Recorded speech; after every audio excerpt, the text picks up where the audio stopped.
So, ఈ వీడియోలో మనము how do you check if all elements pass a condition అని ఈ క్వెషన్ గురించి డిస్కస్ చేద్దాము. అయితే అన్ని ఎలిమెంట్స్‌ని కూడా చెక్ చేస్తుందనమాట. కండిషన్ చెక్ చేయాలనమాట.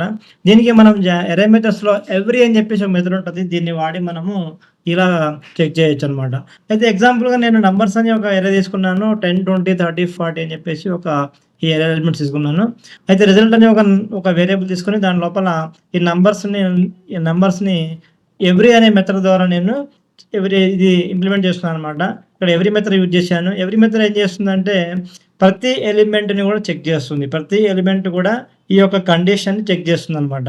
చెక్ చేసినప్పుడు మనకి నంబర్ అంటే ఇక్కడ మనకి ఇది ఇక్కడ ఏంటంటే వాల్యూ అనమాట. ఈ వాల్యూ అంటే ఏంటి ఎలిమెంట్. ఈ ఎలిమెంట్స్ అనమాట. ఇక్కడ నంబర్ అంటే 10, 20, 30, 40 అని చెప్పేసి ఈ నంబర్స్ మనకి ఇక్కడ ఈ యొక్క వాల్యూలోకి మనకు వస్తాయన్నమాట. అయితే ఇక్కడ నంబర్ గ్రేటర్ దాన్ 10 నంబర్ అనేది గ్రేటర్ దాన్ 10 కంటే ఎక్కువ అని చెప్పేసి ఈ కండిషన్ పెట్టాము. ఈ కండిషన్ చెక్ చేస్తున్నాము.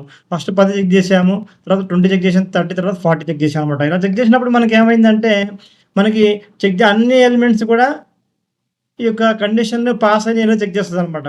చెక్ చేసిన తర్వాత నేను ఈ రిజల్ట్‌ని ఏం చేశాను, కన్సోల్ చేశాననమాట. కన్సోల్ చేస్తే మనకి ఏమొచ్చింది చూసినట్లయితే అవుట్‌పుట్ ఫాల్స్ వచ్చింది. ఎందువల్ల ఫాల్స్ వచ్చిందంటే ఇక్కడ ఈ 10 కంటే కూడా ఎక్కువ ఉండాలనమాట. ఈ యొక్క కండిషన్ ప్రకారం. 10 కంటే ఇక్కడ ఏమేమి ఎక్కువున్నాయి 20 ఉంది, 30 ఉంది, 40 ఉంది. కానీ 10 అనేది మాత్రం ఎక్కువ కాదు. సమానంగా ఉంది.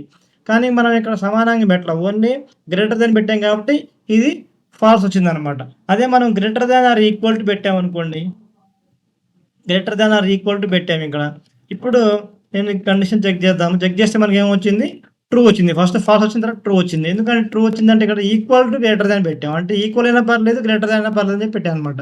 అప్పుడు 10 అనేది కూడా 10 మనకి ఇది పాస్ అవుతుంది కాబట్టి మనకి ట్రూ వచ్చిందనమాట. ఇలాగా ఎవ్రీ మెథడ్ అనేది పనిచేస్తూ ఉంటది. చాలా చాలా ఇంపార్టెంట్ మెథడ్ అనమాట మనకి జావా స్క్రిప్ట్‌లో ఎవ్రీ మెథడ్.